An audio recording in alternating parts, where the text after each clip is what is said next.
I'm Rachel Cadden with VintageRock.com here at NAMM 2010. And with me is Buddy Blaze of Buddy Blaze Fine String Guitars. And Buddy, we're going something different than last year. Tell us a little bit about what's been going on. This is the first year that we've had a booth at NAMM. I've been building guitars and designing guitars for big companies for many, many years. And this is the first time that we actually brought our guitars to NAMM. One of the big reasons we got a booth and is, we've introduced a new line of guitars and new price points.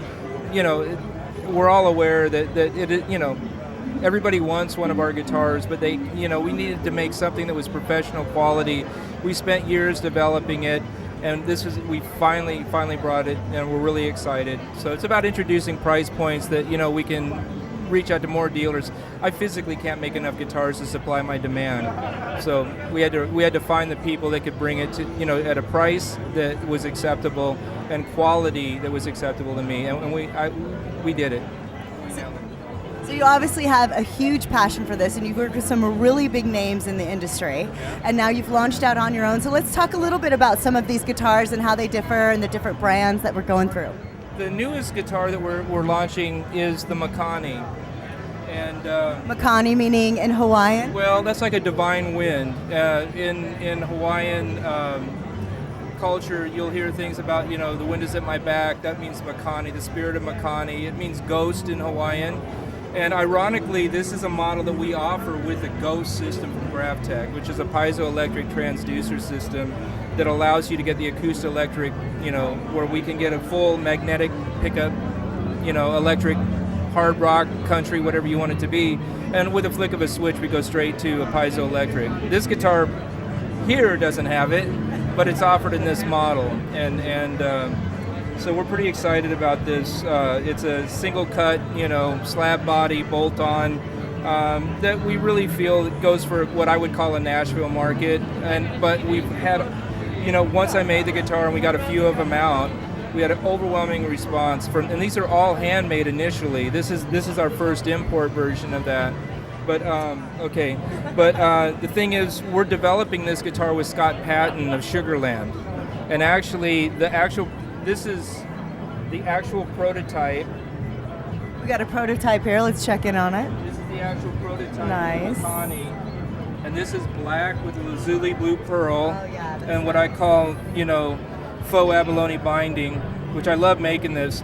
This guitar, actually, the first notes that were ever played on it by Scott were at Madison Square Garden.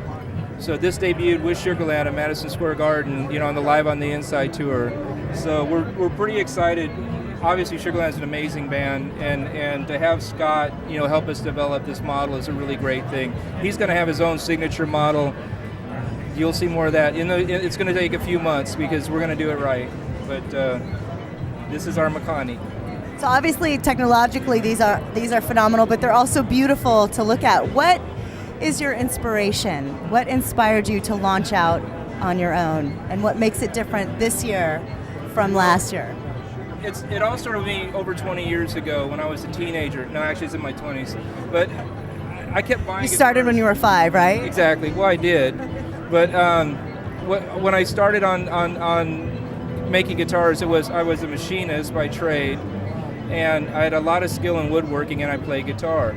I bought all my dream guitars, and I would spend like a month working on them to whip them into shape. And after a while, I just said, I'm just going to make one and see how it goes.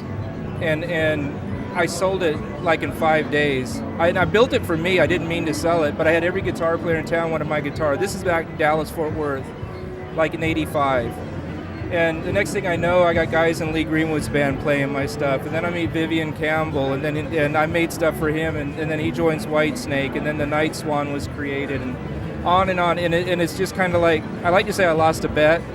You know what I mean? And I started doing it, and it just kind of developed its own life. But, you realize as you get in our advanced years, like my 30s, that it's a calling. Honestly, I feel it's a calling. And then something new this year with the guitars.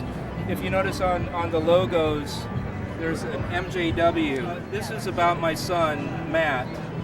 And the MJW. Yeah, MJW, Matthew James Webster. And we lost Matt on March 2nd.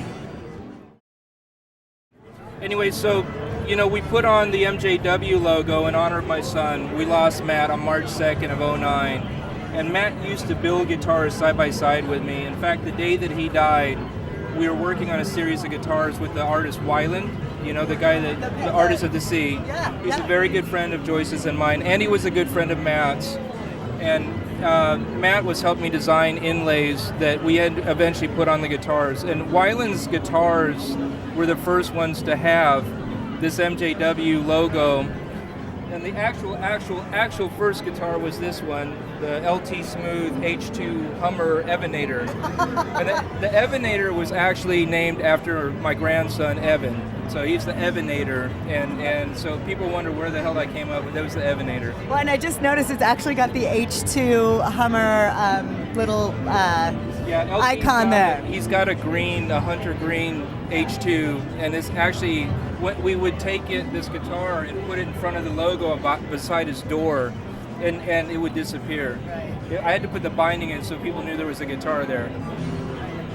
So from that, I just said, I got to do something. Matt was part of this, and he was part of this. He was like 7 or 8 when I started building guitars. So a lot of, he grew up riding on the Whitesnake bus, hanging out with the band. I mean, that was normal for him, and so. Like I said, we're really excited because we've launched new price points. This is actually our entry-level guitar.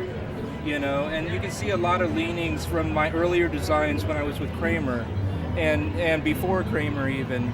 But this is the K2 Model 1, and this is available with a blaze bucker. It comes with the original Floyd Rose tremolo. All of our guitars, when I use a Floyd Rose, it's an original Floyd Rose. We don't use licensed anything. So, when we get a Floyd Rose, it's from Floyd Rose.